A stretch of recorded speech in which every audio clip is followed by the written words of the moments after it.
So there's kind of this perceived dichotomy between what's called classical music and other music. And it's really kind of invalid. It's yes, those, I call that Euro music, classical music. Like, this academic music, like, people get rigorously trained, and I don't want to belittle that at all. But other musicians from other schools of thought about music work just as hard. You know, they don't go through, they don't get accredited. You know, the way you get accredited as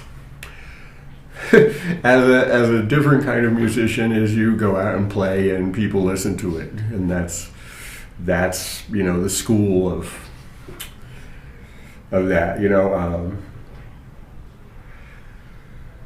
Back in the days, jazz musicians got kind of upset about always getting put as second-class citizens in this, and this persists to today. A few years ago, I read The History of Western Music by John Taruskin and Richard Taruskin, and in the 20th century part of it, he didn't mention a single black jazz musician.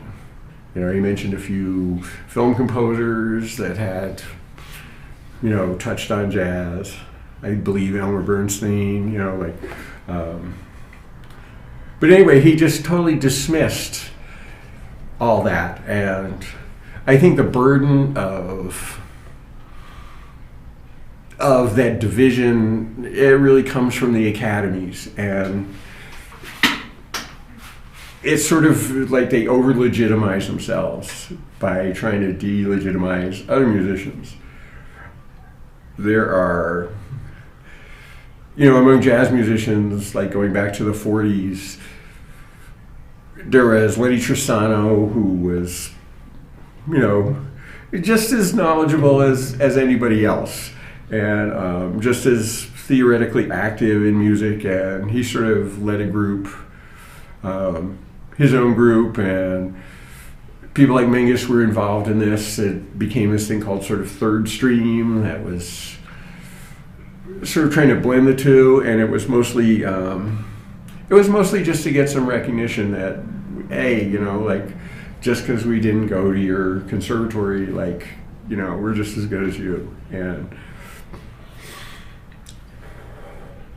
I don't really like binaries and things like that. But one of the things that there is a difference between the approaches to music in these two cases. And to be simplistic, academic musicians tend to think what we would call vertically. And that makes sense if you're writing things on paper. So you're writing this part, and you think about this here, and that there, and that there, and that there, you know, in the part of the part you're working on. And so the music is much more thinking about harmony and chords, really. If you're playing music, you're really thinking about it more horizontally. It's like, this happens now, this happens next, that happens after that, you know, dung, dung, dung, dung, dung, dung, dung. Things happen in these sequences, and that's your concern, is the time that you're in and the way you're working in that time. That said, and these aren't like, these aren't really hard and fast differences at all. There's always vertical thinking going on in something that's mainly horizontal, and there's always horizontality going on in someone who's thinking about vertical. It's just kind of where it comes from in the stress, and it does influence the way musicians think.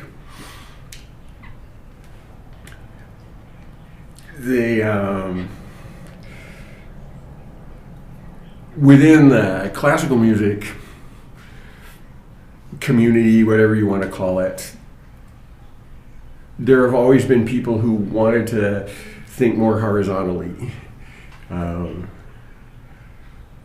Debussy is certainly one of those who's more concerned, like he was thinking about flow rather than how these, they're kind of like equations, classical harmony is this system of how things are supposed to go from there to there. And they really think about that a lot, and it can be subject to lots of analysis, and it's sort of good academically.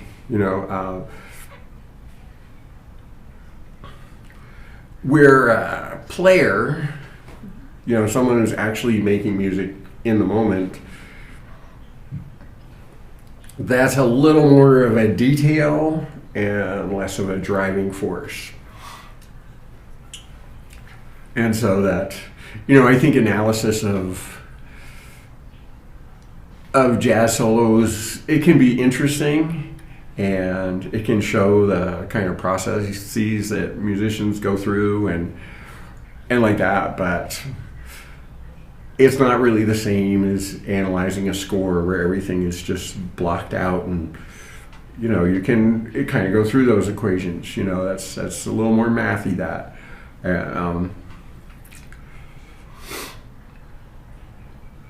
anyway, coming around. I came up more or less horizontally, and I think horizontalization was sort of a liberation with music. In jazz, it kind of began to happen with, actually Mingus did it before, but he didn't really get the props for it. What really gets the props for it, if you read a jazz history book, is Kind of Blue changed everything, because jazz became modal at that point. And what modal really means is that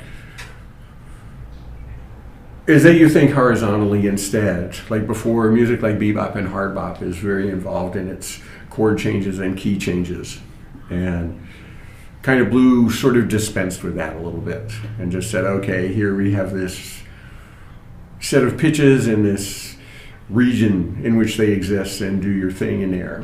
And I think I was like 5 or 6 when that came out, so I didn't know about it till years later, but the music I grew up on was kind of moving in that direction. A huge influence on that was John Coltrane doing My Favorite Things, where all of a sudden, instead of a year before, he'd been playing giant steps with just all these chords and all these key changes, and it was a very vertical way of thinking. And My Favorite Things is 2 chords and 1 mode, basically. And, he would play that for half an hour instead. And it's much more, fluid. And that was also a big deal because people had played in waltz times before, but he really got into it. And, they really broke out of the 4/4 thing with jazz. And that was kind of a cool thing as well.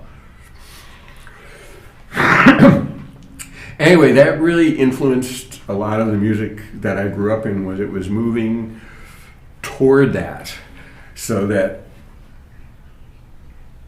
you still had a very chordal, vertical kind of thing going on, which, as pop songs like to do that. The Beatles would be an example of that. Everything's very formalized and, tightly organized in small amounts of time. And then you have, that's a good example is like the middle part of Light My Fire, the guitar solo and organ solo on that. They basically took that from My Favorite Things. That was the same 2 chords and the same sort of stretching out and just kind of loosening it up and,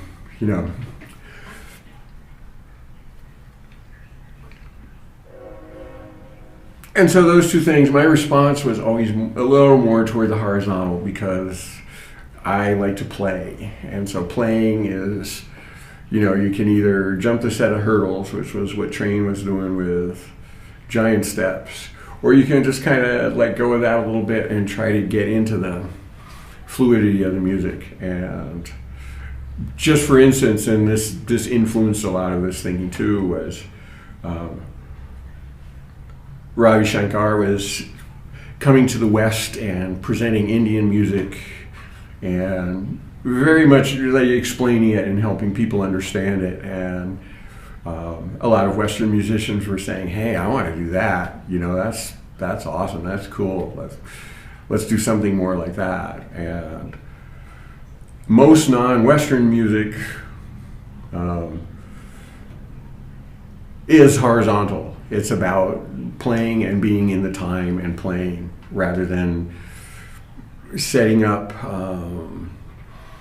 dense, tightly organized structures, you know. Gamelan's a bit of an exception to that. Gamelan does have, like, you know, it's a little more vertical, Gamelan is. Like, nobody just kind of blows out and plays. But, you know, spike fill music,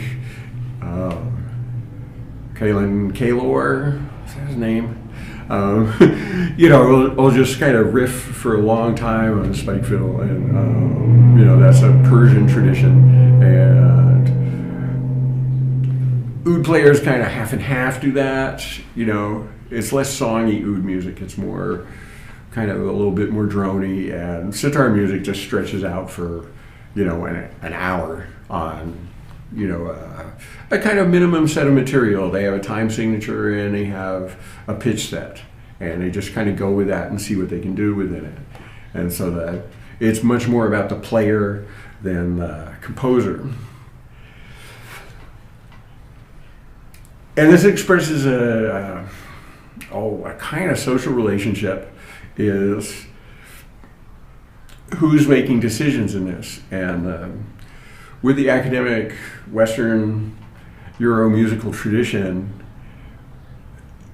is very much more hierarchic, so that you have a composer and everybody has to do their best to do what that person wanted them to do. It's like, it's all preconceived and prearranged prior to doing it. And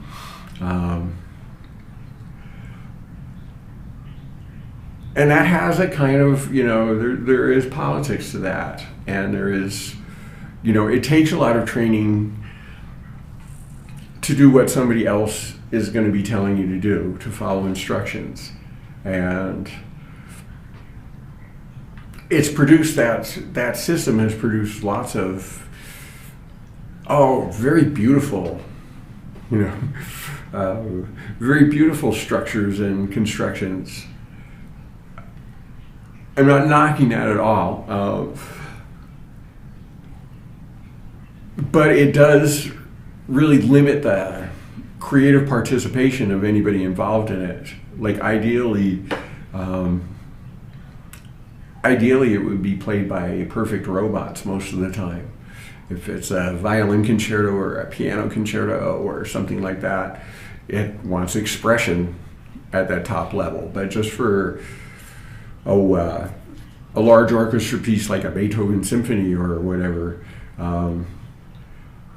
the idea is that these functionaries carry out what this person, Beethoven in this case, conceived of. And just for musicians themselves, it's a little bit more affirming of their personalities and identities if they get some input into how it comes out, other than just getting it right.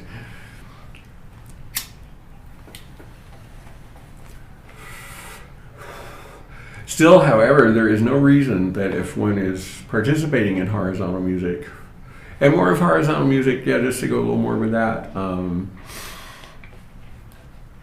there was a big shift in Motown that went from the tightly songy thing, which is more like the early Temptations and the Miracles and things like that. And then even around like late 60s and 70s, soul music started stretching out too. You know, there was Norman Whitfield at Motown doing things like Papa Was a Rolling Stone. I think that's a one chord, and the long version of that is 13 minutes.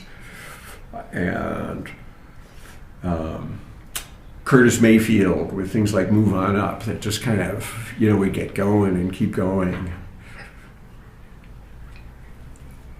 And so for me, I was coming up, this is like I'm sort of a young teenager at this point, and that is the way I think about music, is in this horizontal way. There is no reason that if you're thinking horizontally, you can't have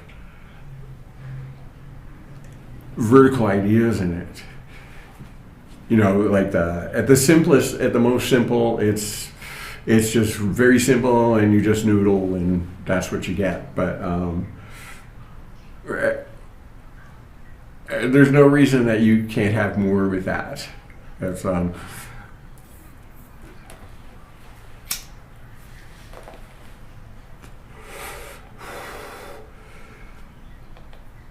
anyway,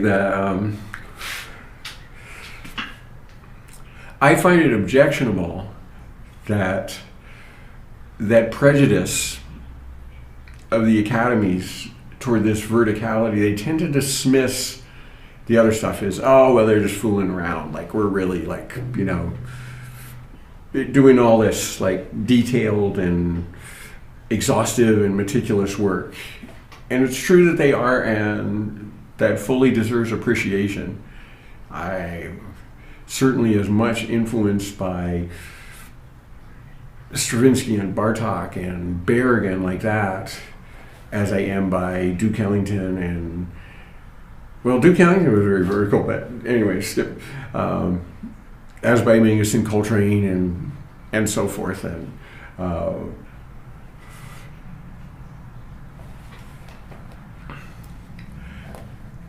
I don't think anything is gained by belittling one approach at the expense of the other, or to the benefit of the other. I think that's a stupid idea.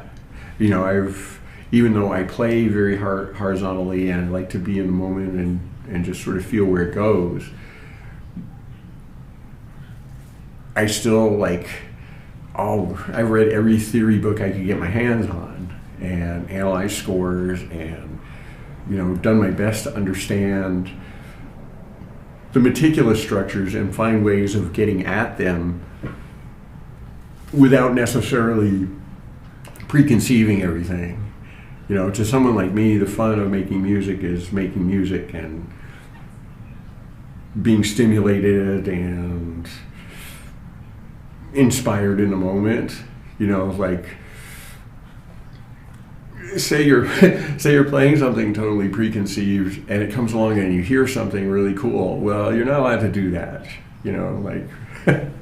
You get fired from the orchestra if suddenly you heard that, this minor ninth would sound really cool in there. If it's written as a regular ninth, you got to just play that. Say you're playing along in the symphony and you decide, oh man, this would be nice if we just drag this beat a little bit and then kind of, sped it up to catch up with itself. That would have some stuff to it. But no, it's written like this and you got to put those right where they go, And so, so I think as much as possible, the idea of having these two things opposed to each other is self-defeating. If the idea is to have it be three-dimensional instead of thinking this is why I don't like this sort of dichotomy in the first place, is because neither one of them really addresses that it's three-dimensional, or they're just kind of oversimplify and try to exclude. And whenever that mentality is at work, I think it diminishes the possibility of doing something interesting.